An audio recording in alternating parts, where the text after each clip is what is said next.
In the year 2022, the deep secrets of the Earth's permafrost were unearthed by a rapidly warming globe and human ignorance.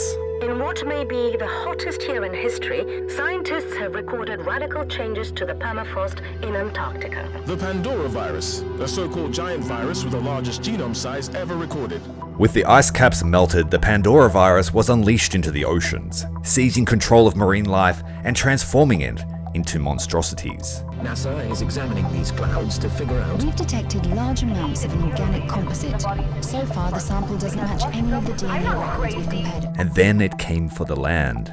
A mutagenic mist swept across continents, a microbial agent that rewrote the very fabric of life itself. A seemingly intelligent pathogen that spawned cosmic nightmares. As of today, we are at war.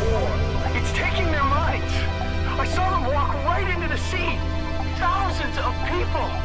Thousands. By 2047, the remnants of humanity cling to survival. Scattered across isolated havens, a fractured species. You must join one of the havens. Do not attempt to survive on your own. And as the mist returns for its third iteration, there are 3 factions remaining, each with their own vision for reclaiming a planet that is no longer theirs. But there is hope. As the leader of the Phoenix Project, you must rally what remains of the world's brightest minds, soldiers, and engineers to fight back against the Pandora virus and decide the fate of humanity. Phoenix Point is a thrilling evolution of the XCOM legacy, masterminded by its original creator, Julian Gollop. In the 1990s, XCOM redefined gaming with its unique fusion of global strategy and tactical combat, putting players in the heart of Earth's desperate fight against alien invasions. Phoenix Point takes this solid foundation into the modern age. It takes a lot of what worked in the modern XCOM series published by Firaxis and adds much better gunplay that is less reliant on arbitrary chance to hit, and it puts the player behind the gun sight. Yellow alert. Other refugees are coming from the coast. 400 yesterday. The mist is coming fast. We need weapons, vehicles, and food. If there's anyone that can respond. 8, 3, 7. We listened to the number stations every day. I took turns with Jacob, waiting for our signal. And finally, it came. A scarab got it too, its AI directing it to our rendezvous point. We had no news from Symes for many months. Did he send the activation codes? I was desperate to know what happened to him. The mutants were on the march again. Something was happening. If the mist was back, then it meant that the Pandora virus was mutating again, twisting the human form into new horrors. We needed to regroup, rebuild. But first, we had to get to that scarab. Did you just shove a shotgun in an alien's mouth and pull the trigger? In Phoenix Point, you can't miss this shot. For me, it delivered an unforgettable and highly challenging experience that brimmed with danger, strategy, and it put any mistakes made and losses incurred firmly at my feet. In this battle for survival, the alien threat is far from static. It is a constant arms race.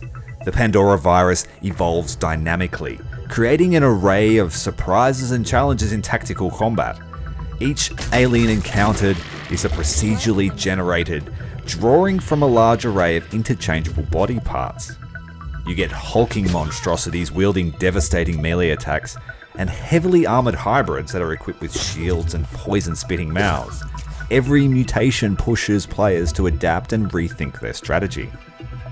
Phoenix Point's toolkit is a large one, with nearly every piece of kit and research leading to a specialist role rather than a power spike. If you encounter a snake creature with an armored head that likes to mind control your guys, then the Slam Strike shotgun is the weapon for you. It blasts through armored heads like butter and leaves them with a nasty concussion. After several hours traveling, the howling noises stopped, and then so did the scarab. I did a quick survey around our position while Jacob talked to the AI. There was an abandoned government reclamation station nearby. These places are usually good for scavenging supplies and equipment, but they often attracted desperate gangs. The AI gave us the reason for our stop. An emergency rescue signal from another Phoenix operative. We had a location too, right in the middle of that station. The Scarab made it clear that we should attempt a rescue before continuing with our journey. Despite no sign of the mutants, our comrade was clearly under threat. The Scarab's missile launcher would prove very useful. Fending off mutated horrors is just one aspect of its survival. You also have to navigate a shattered world.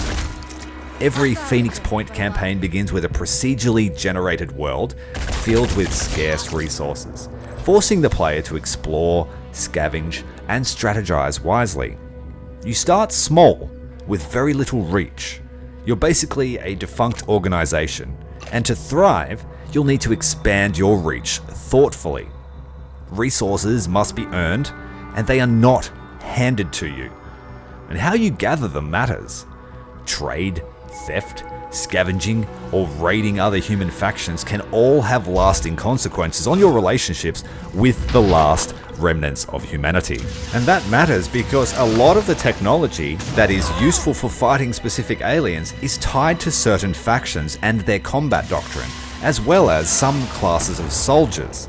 So you either need to make real good friends with someone, or kind of good friends with everyone, just to be able to fight effectively. That doesn't mean you can't burn the world, but it has some consequences. After the battle, the Scarab resumed its course towards our base, struggling through the rough terrain. Strange growths were contorting the road, smashing against its armor. It wasn't long before it took one too many hits. The engine gave a loud crack, and the AI went dark. We had lost a valuable member of the team. We knew we were close to our destination, but we didn't know what we would find there. If we were to advance on foot, we had to exercise extreme caution. Approaching the base, we heard gunshots. Jacob and Omar took positions by my side. What was going on inside? A bandit ambush? Or something much worse? Following Phoenix Protocol, we readied our weapons. It is time to reclaim our home. At the heart of your operations is the Geoscape, a command center that serves as your gateway to the fractured Earth. You have to monitor the creeping spread of the Pandora virus mist, deploy your squads on tactical missions, and make critical decisions that will shape humanity's future. Some battles are unwinnable, and may leave you in a poor position if losses are high. Do I save the haven that sells me technology? Or do I deploy my dropships to Europe where a city-sized alien is rampaging and infesting everything in sight? Do I buddy up with the faction that thinks it's cool to just eat the Pandora virus and grow a tentacle? Or do I embrace the old ways and purchase the Xeno with New Jericho? Do we just burn the world and everything in it and hope there's enough to rebuild? I'm a save everyone no matter their beliefs kind of guy, and in my playthrough I took each haven lost personally. I used my extensive air force to trade with all the havens, and I saved the world using the power of capitalism. Each mission is a high-stakes gamble, and it's procedurally generated with destructible environments that demand clever tactics and adaptability. You have to arm your soldiers with flamethrowers, chemical weapons or explosives, or deploy cutting-edge new drones, spider drones, and customize vehicles for heavy weapon support or strategic mobility. For me, Phoenix Point wasn't just a game, it was a grand strategy odyssey. And while it doesn't have the patriotic superhero feel of the modern XCOM games, it has a much darker tone and a pessimistic feel. You've already lost, you've got nothing, you start with nothing. And you have to buy, beg, steal your way to victory against a very strong opponent. The OST is tuned towards a somber and orchestral feel, with some tracks really channeling the retro, hopeless vibes of XCOM Terror from the Deep and XCOM Apocalypse. Unlike the more streamlined experiences like XCOM 2, you're in charge of nearly every aspect of the war against the alien menace, from building every gun, armor piece, vehicle and base facility. You have to explore and scout ancient ruins, you have to steal tech from well-defended havens or forge alliances, ignite conflicts with an ideologically opposed survivor faction. Every decision you make shapes the outcome of this seemingly desperate struggle. If you have no experience in this type of game, you will be overwhelmed with the amount of stuff that you have to do just to put up a decent warfighting effort. Do you trade for peace or raid for survival? Will you align with humanity's clashing factions, or carve your own path in a world on the brink? The future of Earth literally rests in your hands. It's great, I love it. I could go on for hours about the game, and I really only scratched the surface with this summary.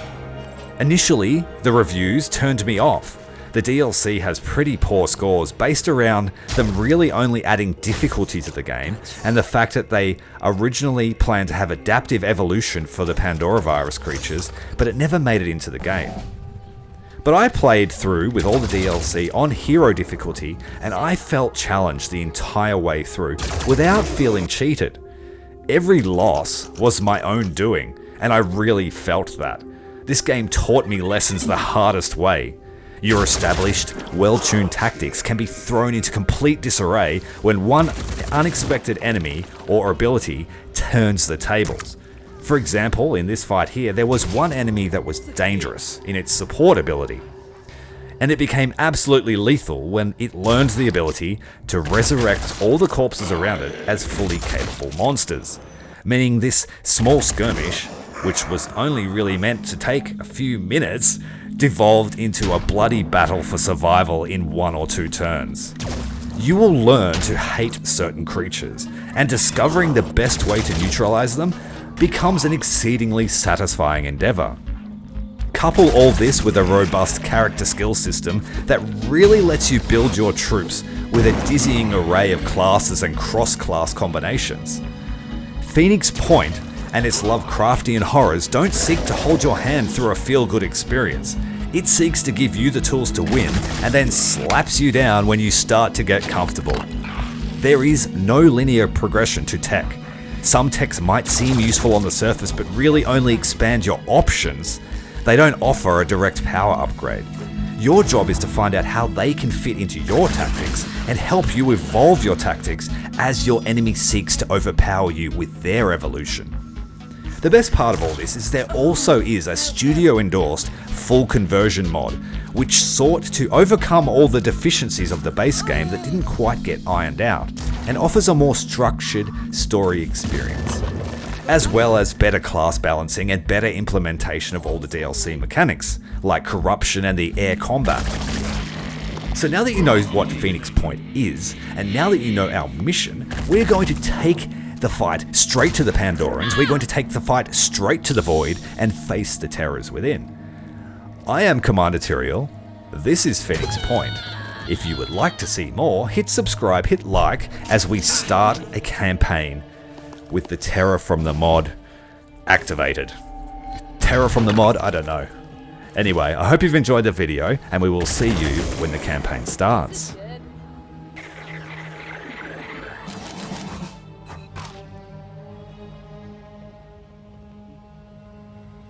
The reclamation of Phoenix Point was just the first step on our path ahead.